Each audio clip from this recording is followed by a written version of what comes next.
கொஞ்சம் சீக்கிரம் வாங்க, நேரம் ஆயிடுச்சு. வெறும் 20 ஊர்ல இந்த ஊர்ல ஒரு சிறப்பான விஷயம் நடந்ததுன்னு போலீஸ் வந்து ஊர்ல என்ன சொல்லியிருக்காரு அப்படின்னா, நீங்க உங்க இந்த மொத்தம் 500 குடும்பத்துல நீங்க 20 பேர் தானே இருக்கீங்க, உங்க ஊர்ல ஜாதி கலவரம் பண்ண முடியாதா அப்படின்னு சொன்ன போலீஸ் வீடியோ எடுத்து மக்களுக்கு வந்து தெரிவிச்சவங்க. இப்ப அந்த போலீஸ் ஊர் பக்கம் வரல, தெரு பக்கம் வரல.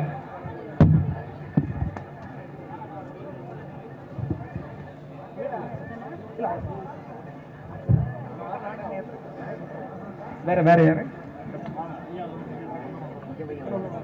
பிரகாஷ் முகையூர், விஸ்வநாதன்,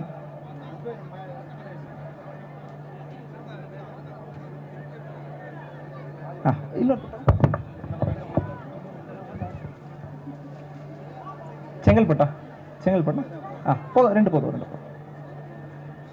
ஆனா இவர் வந்து விஸ்வநாதன் இவர் தான் போலீஸ்க்கு மாமூல் வாங்கி கொடுக்கறத பிரதானமா இருந்தாரு.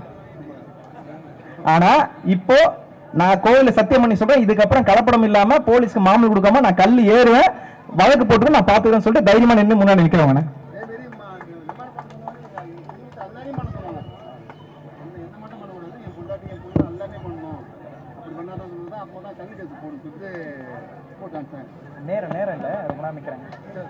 ஆனா இது ஒருத்தர் ஹரின்னு ஒருத்தர், ஒரு 30 வயசு அவருக்கு, அவர் பச்சை துண்டு போட்டாருன்னு போலீஸ் ரொம்ப இழிவா பேசுறாங்க. நீங்க பனையேறி நீங்க எப்படி பச்சை துண்டு போட்டு வருவீங்க, வெளியில போயிருவீங்கன்னு சொல்லிட்டு அது கொஞ்சம் ரொம்ப பெரிய இஷ்யூ ஆச்சுங்க. இப்போ தமிழ்நாடு முழுக்க பனையறிகள் நாங்க பச்சை துண்டு போடுவோம் அப்படின்ற ஒரு நிகழ்வு நம்மளால தான் இப்ப நடந்திருக்கேன். ஹரிமாலம் பனவல் என்ன மஞ்சளாக இருக்கு, பச்சை இல்லையா? வாங்க மேல. சேலம், தருமபுரி,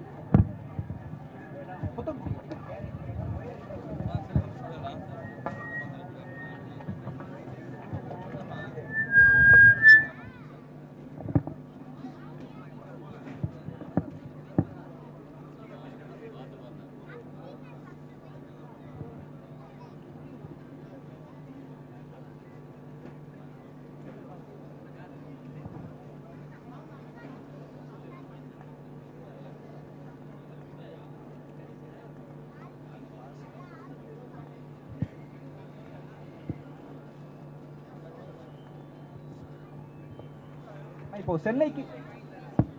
சென்னைக்கு மிக அருகில செங்கல்பட்டு மாவட்டத்தில் கலப்படம் இல்லாம சுத்தமான கல்லு, நாங்க கல்லு தான் இறக்குவோம், எங்க மேல நீங்க வழக்கு போட்டா நாங்க சந்திக்க தயாரா இருக்கோம்னு சொல்லிட்டு செங்கல்பட்டு மாவட்ட பணிகள் இப்ப முன்னிருக்காங்க. கிட்டத்தட்ட ஒரு 1000 பேர் அங்க இருக்காங்க. இப்ப தைரியமா மாமூல் கொடுக்காம சுத்தமான கல்லு, கருப்பட்டி, பதனி அவங்க வந்து விற்பனை செஞ்சுட்டு இருக்காங்க செங்கல்பட்டு மாவட்டம்.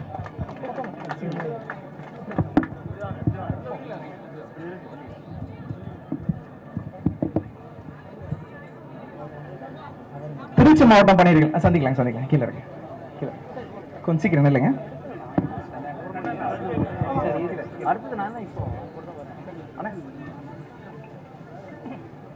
சரி நான் அது வரேன், கீழே